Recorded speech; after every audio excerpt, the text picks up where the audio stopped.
আজকে আমরা কথা বলবো এমন একটি ইন্টারেস্টিং মুভি নিয়ে যার নাম হচ্ছে প্রেমালু। এটা 2024 সালে রিলিজ পেয়েছে এবং এটার রেটিং ছিল 8.1। তাহলে বোঝাই যাচ্ছে যে মুভিটা কতটা ইন্টারেস্টিং হবে। মুভিটা মূলত একটা ছেলের জীবনের উপরে নির্মিত, যেই ছেলেটি তার লাভ লাইফে কখনো সফল হয় না। সে প্রচুর রিজেকশন পেয়ে শেষমেশ নিজের ফিউচার প্রেমিকার কাছেও রিজেকশন পায়, কিন্তু সেই রিজেকশনটা কিভাবে হ্যাঁতে পরিণত হয় সেইটাই আমরা গল্পে জানতে পারবো। তো চলুন দেরি না করে শুরু করা যাক। গল্পটি শুরু হয় জেইন নামের একজন ছেলেকে দেখিয়ে। আজ এই ইঞ্জিনিয়ারিং কলেজে তাদের ফেয়ারওয়েলের দিন। যে মাইক হাতে নিয়ে তার বক্তৃতা দিতে শুরু করে। তার জীবনের সবচেয়ে ভালো দিন ছিল এই কলেজ লাইফ। তবে এই কলেজে দুই ধরনের স্টুডেন্ট রয়েছে। এক হলো তারা যারা এখানে উপস্থিত আছে, আর আরেক প্রকারের স্টুডেন্ট রয়েছে যারা এই কলেজকে সম্মান করে না, সারাদিন নেশা করে কাটায়। ঠিক সেই সময় এন্ট্রি হয় আমাদের গল্পের প্রধান চরিত্র সচিন তার বন্ধুকে নিয়ে মদ্যপান করে সেখানে এসেছে। আজকে তার মদ্যপান করার একটাই কারণ, সে তার ক্রাশকে আজকে তার মনের কথাটা বলতে চায়। তার ক্রাশের নাম অঞ্জলি। সে সব ছেড়ে ছুড়ে এক দৃষ্টিতে অঞ্জলিকে দেখতে থাকে। জেইন বক্তৃতা শেষ করে কান্নার ভান করে বলতে থাকে সে সবাইকে কতটা মিস করবে। তার এই কথা শুনে অঞ্জলি এসে তাকে বুকে জড়িয়ে ধরে, আর যা দেখে তো সচিন এবং তার বন্ধুরা রাগে লাল হয়ে যায়।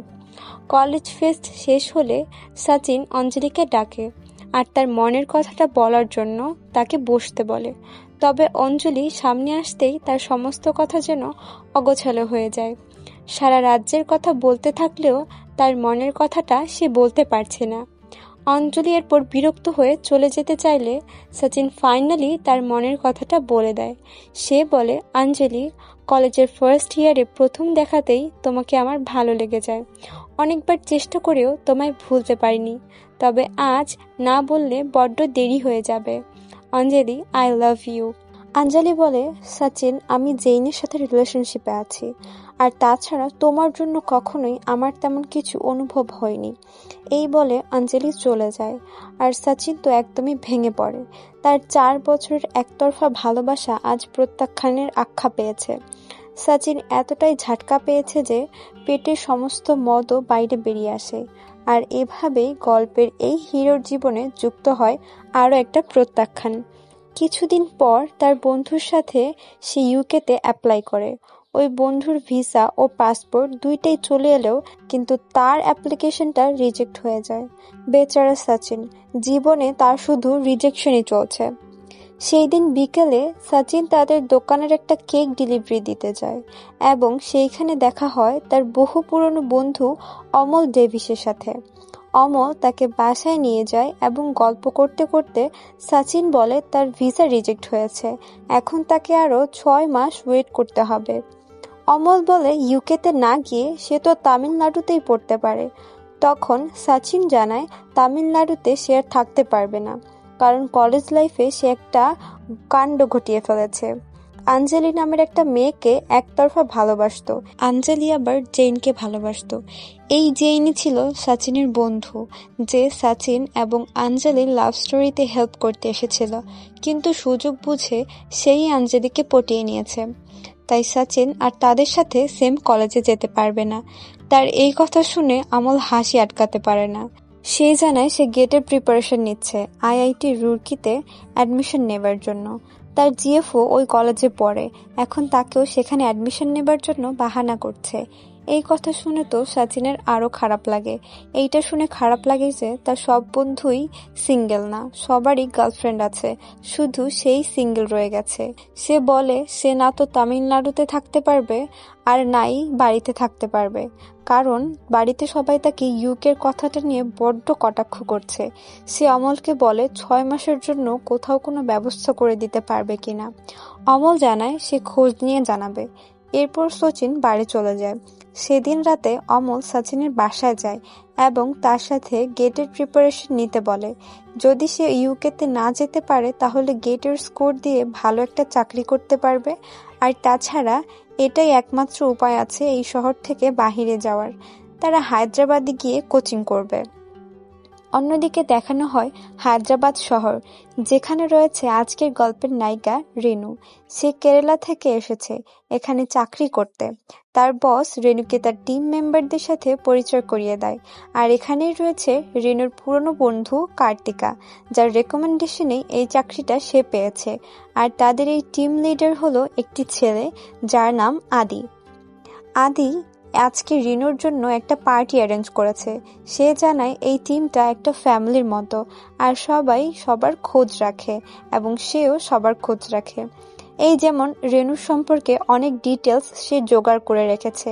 রিনু তো একদমই অবাক হয় আদি সবার খোঁজ রাখে বলে।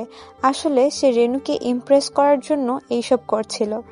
অন্যদিকে সাচিন এবং অমলও চলে আসে হায়দ্রাবাদে। তারা একটা ছোট্ট রুম নিয়ে থাকে এবং অন্যদিকে রেনু তার বান্ধবী কার্তিকার সাথে ফ্ল্যাটেই থাকবে, যেখানে নিহারিকা নামের আরেকটা মেয়ে থাকে। একই শহরে তারা খুব ভালোভাবে দিন কাটাচ্ছে, মস্তি মজা করে টাইম পাস করছে। সেখানে সচিন এবং অমল রোজই স্ট্রাগল করে চলেছে। এই ছোট্ট রুমে থাকতে হচ্ছে তাদের। তার উপর রাতে অমল তার গার্লফ্রেন্ডের সাথে কথা বলার জন্য সচিন ঠিকঠাক ঘুমাতেও পারে না। রাতের অসম্পূর্ণ ঘুমটা পূরণ করতে সচিন কোচিং ক্লাসে ঘুমিয়ে পড়ে, তাও আবার নাক ডেকে। ক্লাসের টিচার বিরক্ত হয়ে তাকে ডেকে তোলে এবং জিজ্ঞেস করে, তুমি কি নাক ডাকা ছাড়া ঘুমাতে পারো না? টিচার তাকে আবার ঘুমিয়ে পড়তে বলে। যেমন স্টুডেন্ট তেমন টিচার। নির্লজ্জের মতো আবার ঘুমিয়ে পড়ে সচিন। অমল এবং সচিন এরপর ক্যান্টিনে খাবার খাচ্ছিল। তখন সচিন অমলকে জানায় চেন্নাই থেকে তার এক বন্ধু কল করেছিল। সে ইউকেতে যাওয়া পর্যন্ত এখন চেন্নাইতেই থাকবে এবং সেও ওই বন্ধুর সাথেই থাকবে। ঠিক তখনই সেখানে আসে তাদের টিচার। কথায় কথায় টিচার তাদেরকে ইনভাইট করে দেয় তার বিয়েতে আসার জন্য। সচিন এই গরমে বাসে করে আর যেতে চায় না। তখন অমল বলে সে একটা গাড়ি ম্যানেজ করবে। অন্যদিকে রিনু হায়দ্রাবাদে চাকরি করত এবং দারুণ মজায় দিন কাটাচ্ছিল। একদিন রাতে রুমমেটসদের সাথে ড্রিঙ্ক করার সময় ডেটিং অ্যাপ ঘাঁটতে ঘাঁটতে পছন্দের কোনো ছেলে না পাওয়ায় সে ডেটিং অ্যাপ ডিলিট করে দিতে চায়। কার্তিকা বলে, তোমার এত কন্ডিশন, এমন ছেলে পাবে কোথায়? ফ্যাক্টরিতে অর্ডার দিয়ে বানাতে হবে। তখন রেনু বলে, আমি তো শুধু এইটুকুই চাই যে শুধু আমার বয়ফ্রেন্ড আমার থেকে ম্যাচিউর হবে, জীবনে প্রতিষ্ঠিত হবে, এইটুকুই। কার্তিকা মজা করে বলে, নিহারিকাই এখন তোমার জন্য ছেলে খুঁজে দিতে পারবে। নিহারিকা বলে ওঠে যে এখনই সমাধান করে দিচ্ছে। এই বিয়ারের ক্যানটা যার মাথায় পড়বে তাকেই বিয়ে করতে হবে রিনুর। এই বলে ক্যানটা ছাদ থেকে ফেলে দেয়, আর সাথে সাথেই এক বয়স্ক লোক চিৎকার করতে থাকে। তার গলা শুনেই এই তিনজন তো তাড়াতাড়ি করে ঘরে চলে যায়। পরদিন অফিসে সবাই কিল ম্যারি অ্যান্ড মেক ব্রাদার নিয়ে একটা গেম খেলছিল। তখন রেনু বলে সে সুবীর নামের একটা ছেলেকে খুন করবে আর শ্রীনু নামের একটা ছেলেকে ভাই বানাবে, আর আদিকে সে বিয়ে করবে। ঠিক তখনই আদি সেখানে এসে সবাইকে হাসতে দেখে জিজ্ঞেস করে, আমি কি কিছু মিস করেছি? সবাই তখন বলে রিনু তোমাকে বিয়ে করতে চায়। রিনু কিছুটা অবাক হয় এবং অকওয়ার্ড হয়ে বলে, এইটা তো শুধু একটা গেম ছিল। আদি সবাইকে ধমক দিয়ে চুপ করায়, এরপর ওয়াশরুমে যায়। সেখানে গিয়ে খুশিতে আত্মহারা হয়ে নাচতে থাকে। এটা ভেবে যে রেনু তাকে কতটা পছন্দ করে। খুশির আত্মপ্রকাশ সম্পন্ন করে বাইরে এসে সবাইকে বলে নেক্সট উইকে তাদের কলিগ শ্রাবণীর বিয়ে। সেখানে তাদের একটা ডান্স প্রোগ্রাম করতে হবে, যেখানে আদি কৃষ্ণর বেশে ডান্স করবে আর রেনু সাজবে রাধা। ফাইনালি তারা এসে পৌঁছায় বিয়ে বাড়িতে। শ্রাবণীর বাবা দাদারা তাদেরকে বেশ আপ্যায়ন করে, স্বাগত জানায়। এখানে একটা গাড়ি ব্রেক ফেল করে প্রচুর স্পিডে আসে। উপস্থিত সমস্ত লোক সাইড দিতে থাকে তাদের। তবে সৌভাগ্যবশত কারো কিছু হয়নি। আর এই গাড়িতে আর কেউই নয় বরঞ্চ সচিন এবং অমল ছিল। কারো গায়ে না লাগলেও ওই স্ট্যাচুটা ভেঙে পড়ে আদির উপর, তবে একটুর জন্য সে বেঁচে যায়। রেগে গিয়ে চিৎকার করে সচিন এবং অমলকে গাড়ি থেকে নামতে বলে। তাদেরকে মারতেই যাবে, তবে শ্রাবণীর বাবা বলে পুলিশ কল করে তাদেরকে পুলিশের হাতে তুলে দিতে। সচিনরা বলে তাদেরকে ক্ষমা করে দিতে, তারা বরপক্ষ থেকে এখানে এসেছে। ঠিক তখনই সেখানে আসে রিনু। রিনুকে প্রথম দেখাতেই সচিন তো একদম ফিদা। রিনু বলে, ড্রাইভিং জানো না তো ড্রাইভ করো কেন? চোখে দেখতে পাও না নাকি? মাথায় কাজ করছে না? সে বোকার মতো বলে দেয়, হ্যাঁ আমি চোখে দেখতে পারি না, আমার চোখে একটু প্রবলেম আছে। আদি তাদেরকে মারতেই যাবে, তবে রিনু তাদেরকে বাঁচিয়ে আদিকে নিয়ে সেখান থেকে চলে যায়। এরপর শুরু হয় গায়ে হলুদের অনুষ্ঠান। সেখানেও শচীন রেনুকে একদৃষ্টিতে দেখছে। এত লক্ষ্য করে অমল বলে যে একদিনে আশাটা পূরণ হয়ে গেল, আর এত দূর আশাটা কাজে লাগলো। শচীন নির্লজ্জের মতো বলতে থাকে, হ্যাঁ। এভাবেই গায়ে হলুদের অনুষ্ঠানটা শেষ হয়। রাত হতেই শচীন এবং অমল শ্রাবণীর দাদুর সাথে মিলে লুকিয়ে লুকিয়ে ড্রিঙ্কস করতে থাকে। আর অন্যদিকে শুরু হয় রিনুদের ডান্স। সচিনরা তাড়াতাড়ি করে এসে চেয়ারে বসে, তবে তার মাথা খারাপ হয়ে যায় এইটা দেখে যে আদি রিনুর সাথে কৃষ্ণ সেজে ডান্স করছে। যাই হোক, ডান্স শেষ করে আদি এবং রিনু এসে বসে শচীনের সামনে। কাছে বসতে দেখে শচীন তো দারুণ খুশি হয়ে যায়, কিন্তু তাকে দেখে আদি বলে ওঠে রেনুকে সাবধানে থাকতে, তার জন্য হয়তো প্যান্ডেলটাই ভেঙে পড়বে। তার কথায় রিনুর খুব একটা ভালো লাগে না। ঠিক তখনই অমল শ্রাবণীর দাদুকে সবার মাঝে হাঁটতে দেখে বলে, শ্রাবণীর দাদুকে মনে হচ্ছে কোন একটা ভূত হেঁটে যাচ্ছে। আর রিনু ও কার্তিকার প্রচুর হাসি পায় এবং তারা প্রচুর হাসতে থাকে। আদি রেগে রিনুকে বলে, তোমার সেন্স অফ হিউমার এত খারাপ যে তুমি এদের জোকে হাসছো। শচীন পেছন থেকে বলে ওঠে, মেয়েরা শুধু ভালো জোকেই হাসে। রিনুদের এত সব দেখে দারুণ হাসি পাচ্ছে। আদির ইগোতে লেগে যায়, তাই গুগলে জোক সার্চ করে বলে, আচ্ছা রেনু, তুমি কি ব্যাঙের জোকটা শুনবে? দারুণ হাসির জোকস। রেনু বলে, সেটা তো আমি স্কুলেই শুনে ফেলেছি। এইটা শুনে তো শচীনদের হাসি থামে না। বেচারা আদি অপমানিত হয়ে বাধ্য হয়ে সেখান থেকে চলে যায়। রাতে কার্তিকা বসে রেনুর সাথে পান খাচ্ছিল। তখন সচিন ও অমর কথা বলতে আসলে সেখানে তারা নিজেদের পরিচয় দেয়। বেশ হাসি মজা করে কথা বলছিল তারা। রেনু জিজ্ঞেস করে, হায়দ্রাবাদ ঘোরা হয়ে গেছে? অমল জানায়, না, শচীন এখান থেকে ফিরেই চেন্নাইতে চলে যাবে। রেনু জিজ্ঞেস করে, কেন? শচীন জানায় তার সব বন্ধু চেন্নাইতে, আর হায়দ্রাবাদে থাকার মতো কোনো কারণ নেই তার। রেনু বলে, যদি কারণ না থাকে তাহলে থাকার কোনো দরকার নেই। অন্যদিকে আদি তাদেরকে দেখে শুধুই জ্বলছিল। সে উঠে আসতে চাইলেও শ্রাবণীর দাদু তাকে গল্পই শোনাতে থাকে। শেষমেশ কোনোভাবে সেখান থেকে এসে দেখতে পায় মেয়ে দুটো চলে গেছে। সচিনরাও ভয় ভয় বলে তারা ঘরে চলে গেছে। পরদিন বিয়ের মণ্ডপে এসেই সচিন শুধু রেনুকে দেখছে, তাকে হাই দেয়। এদিকে ওদিকে কার্তিকে জানায় আজ কেউ আর হায়দ্রাবাদ ফিরবে না, সবাই ঘুরতে যাবে। রেনু তখন আদিকে জিজ্ঞেস করে। আদি জানায় সে আজকে ভাইজ্যাগ যাবে, তার একটা নারিকেল বাগান কিনেছে। রেনুরা চিন্তায় পড়ে যায়, তারা কিভাবে ফিরবে। এবার তাদের বাড়ি ফেরার পালা।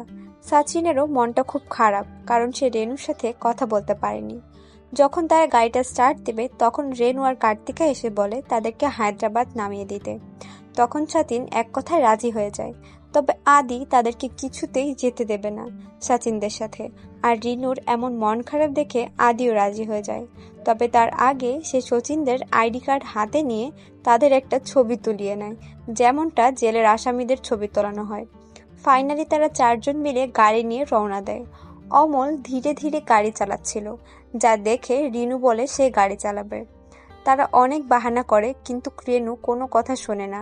রেনু এসে বসে ড্রাইভিং সিটে, আর তারপর এভাবেই তারা এসে পৌঁছায় হায়দ্রাবাদে। রেনুদের ড্রপ করে সচিনরা চলে যায়। রিনু বলে, ছেলে দুটো কি মজার, তাই না? অমল ডেভিস জায়গা করে নিয়েছে কার্তিকার মনে, সেটা কার্তিকা রেনুকে জানায়। সে বলে, ছেলেটা কি কুল, তাই না? তখন রেনু তাকে মনে করিয়ে দেয় যে কার্তিকা, তোমার কিন্তু বিয়ে ঠিক হয়ে গেছে, ভুলে যেও না। অন্যদিকে শচীন বলতে থাকে, রেনুকে ছাড়া এখন তার আর ভালো লাগছে না। অমল বলে, তুমি তো কালকেই চেন্নাইতে চলে যাবে, তাহলে তোমার তো তার সাথে কিছু হওয়ার চান্সই নেই। সে বলে এখানেই থাকবে এবং তার প্রেম কাহিনী শেষটা সে দেখে থামবে। রুমে শেষে সে অমলকে বলে তার যে কাজিন রয়েছে থমাস, যার গাড়ি নিয়ে তারা বিয়েতে গিয়েছিল, তার মায়ের চিকেন শপে একটা কাজ জোগাড় করে দিতে। কাজটা পেয়ে গেলে তারা এই ছোট্ট রুমটা ছেড়ে রেনুদের পাশের বাসাতেই ভাড়া থাকবে। আর কি, পরদিনই অমল তাকে নিয়ে যায় থমাসদের ফ্রাইড চিকেন শপে, আর সেখানে শচীনের কাজটাও ফাইনাল হয়ে যায়। এরপর অমল কার্তিকাকে টেক্সট করে জিজ্ঞেস করে তারা যে একটা পিজির কথা বলেছিল তার নাম্বারটা কি টেক্সট করে দিতে পারবে। কার্তিকার দিনটাই ভালো হয়ে যায়। ছাদে বসে কার্তিকা কল করে এই পিজির খোঁজ দেওয়ার জন্য ধন্যবাদ জানায়। তখন রিনুরা জানায় তাদের ছাদ থেকে তো দেখা পাওয়ার কথা। এটা শোনা মাত্রই শচীন এদিক ওদিক তাকিয়ে খুঁজতে থাকে। তাদের দেখতে পেয়ে সে দারুণ খুশি হয়ে যায়। অমল তাদেরকে চা খাওয়ার জন্য ইনভাইট করে। চা খেতে খেতেই রিনু জিজ্ঞেস করে, শচীন তো চেন্নাই যাবার কথা ছিল, সে এখানে কোন শপে কাজ পেয়েছে, তাই কি যাচ্ছে না? সচিন বলে সে এখানে একটা শপে কাজ পেয়েছে, তাই সে যাচ্ছে না। তারা সানডেতে কি করবে সেটা অমল তাদেরকে জিজ্ঞেস করে। অমল বলে, আমরা চাইলে পাবে গিয়ে মজা করতে পারি, কিন্তু পাবে কাপল ছাড়া এন্ট্রি দেয় না, তাই আমরা চারজন যদি যাই তাহলে আমাদের কাপল সেজে যেতে হবে। তারপর তারা রাজি হয়ে যায়। রেনুরা ফাইনাল করে এবং সচিন বলে সে খাবার টাকাটা নিজেই দেবে।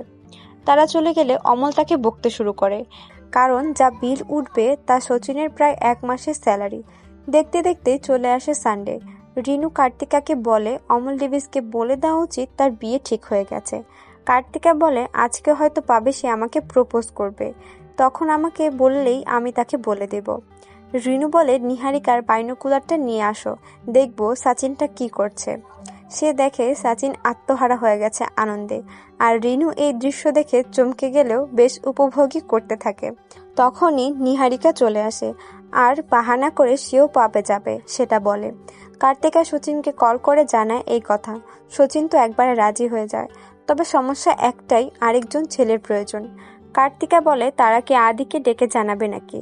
শচীন এক লাফে দাঁড়িয়ে নানা বলা শুরু করে, তারাই ম্যানেজ করবে। বেচারা শচীন তার ইমার্জেন্সির জন্য জমানো কিছু টাকাও নিয়ে নেয়, কারণ দুজন লোক এখন বেড়ে গেছে। অমল তার কাজিন থমাসকে ডেকে নেয়, ম্যাথ অলিম্পিয়াড আছে বলে সে যেতে রাজি হয়ে যায়, কারণ সে একটু ইন্ট্রোভার্ট। তখনই সেখানে এন্ট্রি হয় থমাসের, তাকে ভুলভাল বুঝিয়ে ভেতরে নিয়ে যাওয়া হয়। অমল এদিকে থমাস বসে বসে বোর হচ্ছে, একটা টিস্যু নিয়ে ম্যাথ করতে শুরু করে। কার্তিকা ভালো বুঝে তাকে জিজ্ঞেস করতে চায় এটা কি করছে, কিন্তু থমাস অ্যাটিটিউড দেখিয়ে বলে মাইন্ড ইউর বিজনেস লেডি। বেচারা কার্তিকাই লজ্জায় পড়ে যায়। অন্যদিকে রিনু আগামী 30 বছরের প্ল্যান করে রেখেছে। তাছাড়া সে হয়তো আগামী 6 মাসের মধ্যেই আদিকে ডেট করবে। এইসব বলে কার্তিকা সেখান থেকে চলে যায়। বেচারা সচিন মনের কথা না বলেই পরোক্ষভাবে রিজেকশন পেয়ে যায়, তাই কষ্টে প্রচুর মদ পান করে। আজকে তার কলেজের রিজেকশনের কথাও মনে পড়ে যায়, আর কার্তিকের বলা কথাগুলো ভেবে নিজেকে লুজার মনে করতে থাকে এবং অনেক ড্রিঙ্ক করেই সেখানেই পড়ে যায়। অমলরা কোনোভাবে তাকে তুলে আনে। পরদিন সকালে অমল সচিনকে চেন্নাই চলে যেতে বলে, তবে সচিন এই শহর ছেড়ে যাবে না। যতক্ষণ না রিনু নিজে থেকে তাকে না করছে ততক্ষণ সে যাবে না। তখনই সে ঠিক করে রেনুর সাথে একটা ভালো সম্পর্ক তৈরি করবে, তারপর রেনুকে নিজের মনের কথাটা জানাবে। তবে সমস্যা একটাই, আদি তার থেকে অনেক ভালো ছেলে। ভাইজ্যাকে তার একটা নারকেল বাগান আছে, মুম্বাইতে নিজের বাড়ি রয়েছে। তার সাথে তো শচীন কোনোদিন বেরিয়ে উঠবে না। তার উপর তারা একই অফিসে কাজ করে, অর্থাৎ রেনুকে ইমপ্রেস করার চান্সটা তারই বেশি। এইসব ভেবে তাদের মাথা খারাপ হয়ে যায়। অন্যদিকে আজ রেনুর ট্রেনিং পিরিয়ড শেষ হয়েছে, সে পার্মানেন্ট হয়েছে। এই চাকরিতে তার জন্য অফিসের সবাই তার কাছে ট্রিট চায়। এই কারণেই রেনু সচিনকে কল করে বলে যে 8 জনের জন্য বার্গার নিয়ে তাড়াতাড়ি করে চলে আসতে রিনুর অফিসের সামনে। এত রোদে বাইক চালিয়ে সচিনের বেহাল অবস্থা দেখে রিনুর ভালো লাগে না। সে বলে আমাদের অফিসের ফার্স্ট ফ্লোরে একটা নতুন স্টার্টআপ হচ্ছে, শচীন যদি তার রেজিউমেটা দেয় তাহলে সেই কোম্পানিতে শচীনের জন্য কথা বলতে পারে। আর তখনই আদির কল আসে। শচীন তখন সংকোচে জিজ্ঞেস করেই ফেলে, আদি রেনুর বয়ফ্রেন্ড তাই না? তখন রেনু জবাব না দিয়ে হাসতে হাসতে চলে যায়। আদি তাকে জিজ্ঞেস করে বার্গারটা কি খুব টেস্টি, কোথা থেকে আনিয়েছো? রেনু বলে বিয়েতে যে ছেলেটা বরপক্ষ থেকে এসেছিল অ্যাক্সিডেন্ট করেছিল, ওই যে সচিন, তা সব থেকে। তখন আদি সবাইকে সাথে সাথে বলে এই বার্গার হয়তো বিষ মেশানো থাকতে পারে। তার কথা শুনে একটা ছেলে তো বার্গারটা ডাস্টবিনেই ফেলে দেয়। তখন রেনুর চোখ গরম দেখে আদি বলে যে জাস্ট কিডিং। সবাই খুব রেগে যায়। বেচারা ছেলেটা তো বার্গারটাও খেতে পেল না। আদি রেনুকে বলে তার সচিনের সাথে কথা বলা উচিত নয়, তারা মোটেও ভালো ছেলে নয়। তখন রেনু বলে তারা আমার কাছে স্কুল ফ্রেন্ডের মতো, তাদের সাথে কথা বলতে আমার ভালো লাগে। সে আদির ওপর বিরক্ত হয়ে সেখান থেকে চলে যায়। আর পরদিন শচীন চলে যায় তার কলেজ থেকে সার্টিফিকেট নিতে। সেখানেই হোয়াটসঅ্যাপে রেনুর স্ট্যাটাস দেখতে পায় যে সে ট্রেনে আছে।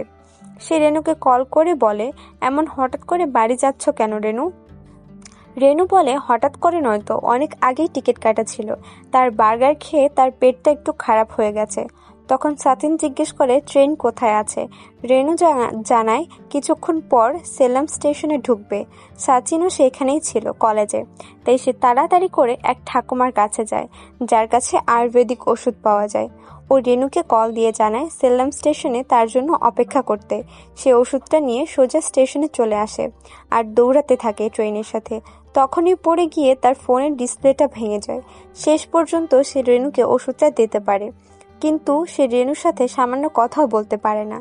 এদিকে ট্রেনে বসে রেনু শচীনকে নিয়ে ভাবছিল, একটা ছেলে এত কষ্ট করে এখানে এসেছে শুধুমাত্র তার শরীর খারাপের কথা ভেবে। তখন রিনু শচীনকে কল করে জানতে চায় সে কি ঠিকঠাক পৌঁছেছে কিনা। তখন শচীন বলে সে যায়নি। রিনু জিজ্ঞেস করে তুমি কি প্ল্যাটফর্মে? তখন শচীন বলে না, আমি ট্রেনের লাস্ট কম্পার্টমেন্টে উঠে গিয়েছি। এটা শুনে রিনু তো খুব রেগে যায়। কেন চলন্ত ট্রেনে কেন উঠলে? যদি কিছু হয়েছে তো? এরপর তারা দুজন বসে কথা বলতে থাকে। তখন সচিন রিনুকে বলে ওষুধটা খেয়ে নিতে, আর রেনু ওষুধটা খেয়েই অজ্ঞান হয়ে যায়। সচিন তো খুব ভয় পেয়ে যায়, আর রিনু হেসে বলে জাস্ট কিডিং। তখনই আদির ভিডিও কল আসে। সচিনকে পাশে দেখেই সে তো ভীষণ রেগে যায়। সে রিনুকে অনেক উল্টাপাল্টা কথা শোনাতে থাকে, বলতে থাকে ট্রেন থামিয়ে জঙ্গলে চলে যাও, সচিনের চেয়ে জঙ্গলটা সেফ, যা রিনুর একদমই পছন্দ হয় না। এরপর রিনু ফোনটা কেটে দেয়। সচিন বলে যতই তোমরা রিলেশনে থাকো না কেন, তবে আদির তোমাকে এইভাবে বলা উচিত না। তার কথা শুনে রিনু বিরক্ত হয়ে বলে অফিসে সবাই আমাদের নিয়ে কথা বলে, এখন তুমিও এরকম করো না প্লিজ। আদি শুধু আমার একটা ভালো বন্ধু। এরপর রেনু ঘুমিয়ে যায়। রেনু ঘুমিয়ে যাওয়াতে সচিন তার মনের কথা সব বলতে থাকে। বলে জানো রেনু, তোমাকে বিয়েতে প্রথমবার দেখেই আমি তোমার প্রেমে পড়ে গেছি। তখন থেকে শুরু করে আজ পর্যন্ত শুধু চেয়েছি মনের কথাটা বলতে। সেই দিন পাবেও গিয়েছিলাম মনের কথাটা বলতে। আজকেও বাড়ি যাওয়ার জন্য ট্রেনে উঠিনি। ট্রেনে উঠেছি শুধুমাত্র তোমাকে আরেকটু দেখার জন্য, তোমার সাথে আরেকটু সময় কাটানোর জন্য। আমি তোমাকে খুব ভালোবাসি রেনু, আর এই কথাগুলো তোমায় বলার সাহস আমার নেই। তখনই ঘুমন্ত রেনুকে এই কথাগুলো বলছিল। মনের কথাগুলো মুখে আনতে পেরে শচীন আজকে অনেক খুশি। এরপর শচীন স্টেশনে চলে আসে। রেনু তাকে ডাক দেয়, বলে গাড়ি থেকে নামবে না নাকি, তোমার স্টেশন চলে এসেছে। যাওয়ার আগে বলে আগামী 23 তারিখ আমার জন্মদিন, তার জন্য বাসায় একটা পার্টি অ্যারেঞ্জ করেছি, শুধুমাত্র ক্লোজ ফ্রেন্ডরাই থাকবে। সে যেন অমলকে নিয়ে চলে আসে, আর অমল না আসলেও শচীন যেন আসে। শচীন বলে আচ্ছা ঠিক আছে। সেই দিন স্টেশনে শচীন দারুণ খুশি হয়ে ভাবতে থাকে রেনুর কথা। এরপর বাসায় গিয়ে সে রেনুকে টেক্সট করে, আর এই কয়দিন বাড়িতে তাদের টেক্সট চলতে থাকে। তারা অনেক কিছু শেয়ার করে, তাদের মধ্যে সম্পর্কটা আরো অনেক বেড়ে যায়। দেখতে দেখতে তাদের ছুটিও কেটে যায়। হায়দ্রাবাদে এসেই শচীন আবার চলে যায় রেনুর জন্মদিনে, যেখানে বাবা মায়ের সাথে রেনু শুধুমাত্র কার্তিকা এবং আদিকে ইনভাইট করেছে। আদি তো সচিনকে দেখে আবার জ্বলতে থাকে। সচিনের দেওয়া গিফটটা রেনুর অনেক পছন্দ হয়েছে। এইদিকে আদি ব্যস্ত হয়ে পড়ে রেনুর বাবা মাকে ইমপ্রেস করাতে। খাওয়ার সময় টেবিলে জায়গা না হয় সচিন এবং অমল সোফায় গিয়ে বসে। এইটা দেখে রেনুর ভালো লাগে না, সেও টেবিল ছেড়ে গিয়ে বসে সোফায়। আদি রেনুর মা বাবাকে বলে তারা অফিস থেকে একদিনের জন্য একটা ট্যুর অ্যারেঞ্জ করেছে, যেখানে শুধু স্টাফ আর স্টাফের ফ্যামিলিটাই যেতে পারবে। এটা শুনে রেনু সচিনদেরকেও ইনভাইট করে দেয়। এরপর তারা সবাই মিলে রওনা দেয় অফিসের ট্যুরের জন্য, যেখানে সচিন এবং অমলও এসেছে। ওদের আশাটা আদির একদমই পছন্দ হয় না, কিন্তু সচিন এবং অমল সবার মন জয় করে নেয়। রিনুর সাথে অনেক সময় কাটাতে পেরে সচিন অনেক মজা করে, আর তাদের এই ভাব দেখে আদির কিছুই ভালো লাগে না। প্রতিটি পদক্ষেপেই সচিনকে ছোট করতে চায়, মজা করতে চায় তাকে নিয়ে। তবে এতে রেনুও খুবই বিরক্ত হয়, আর বিরক্ত হয়ে শেষে আদির কথা শোনাই বন্ধ করে দেয়। সারাদিন তারা অনেক মজা করে, আর সচিন রেনুকে অনেক সময় কাছে পেয়েছে। পরেও তারা সব সময় দেখা করত, এই শহর জুড়ে ঘুরে বেড়াতো, সময় কাটাতো। তারপর দুজনকে ফ্ল্যাটে নিয়ে আসে চা খাওয়ানোর জন্য রিনু। শচীনকে বলে যে সে রেজুমেটা যে দিয়েছে সেটা খুবই বাজে, শচীন সাধারণ একটা রেজুমেও বানাতে পারে না। এই বলে তাকে বলে আগামীকাল তার সাথে যেতে, সে ভালো করে রেজুমে বানিয়ে দিবে। এমন অফার পেয়ে শচীনের মনে তো লাড্ডু ফুটছে। সে ভাবে তার মনের কথাটা তখন বলেই দেবে। পরদিন রেনু তাকে নিয়ে যায় একটা কম্পিউটারের দোকানে। তখন রেনু জানতে পারে সচিন তার থেকে 6 মাসের ছোট। তখন রেনু তাকে জিজ্ঞেস করে, তোমার ম্যারিটাল স্ট্যাটাস কি দিব? তুমি কি বিবাহিত নাকি অবিবাহিত?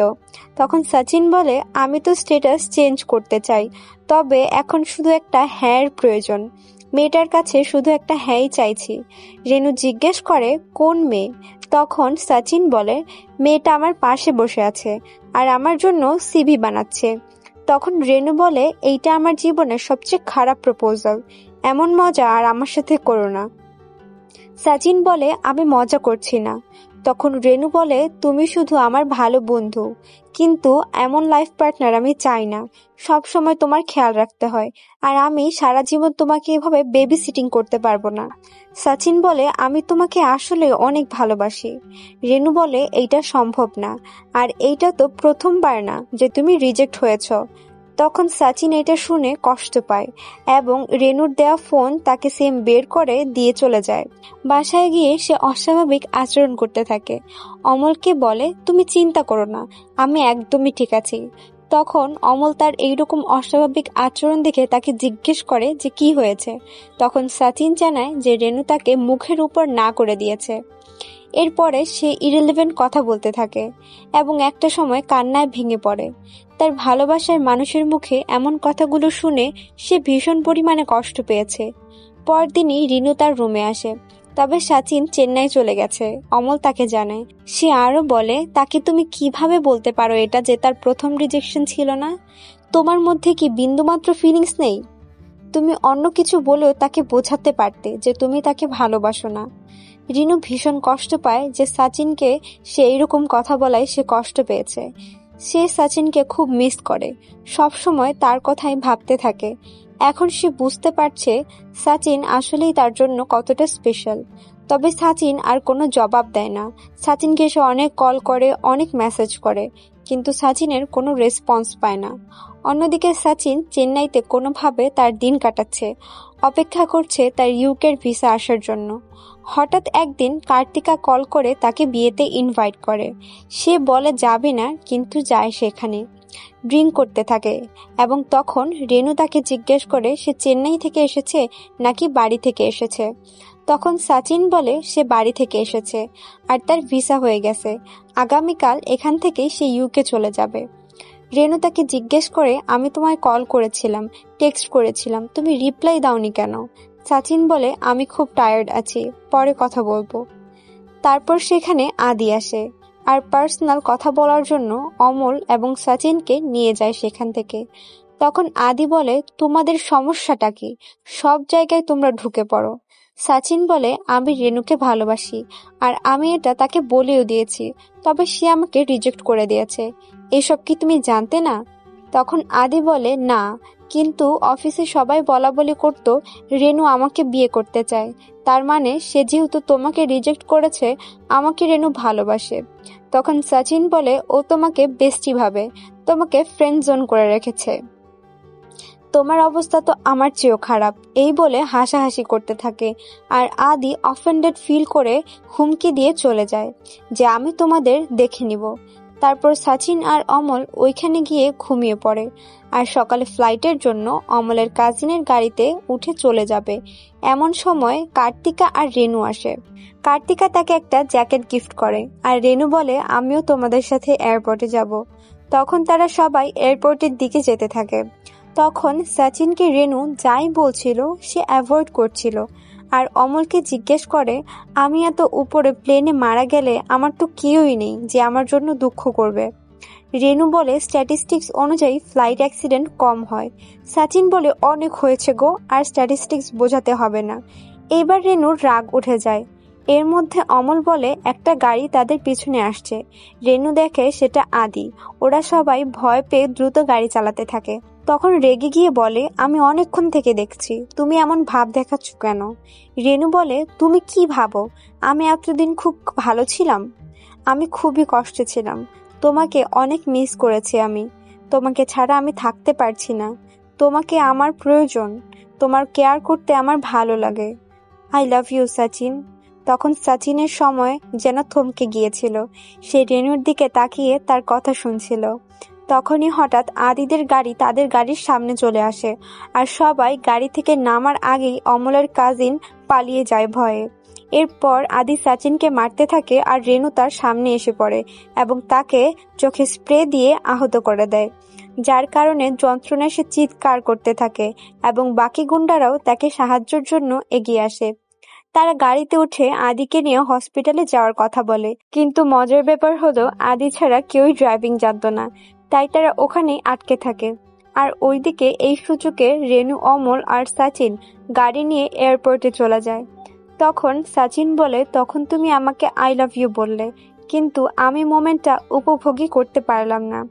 তখন রেনু তাকে জড়িয়ে ধরে।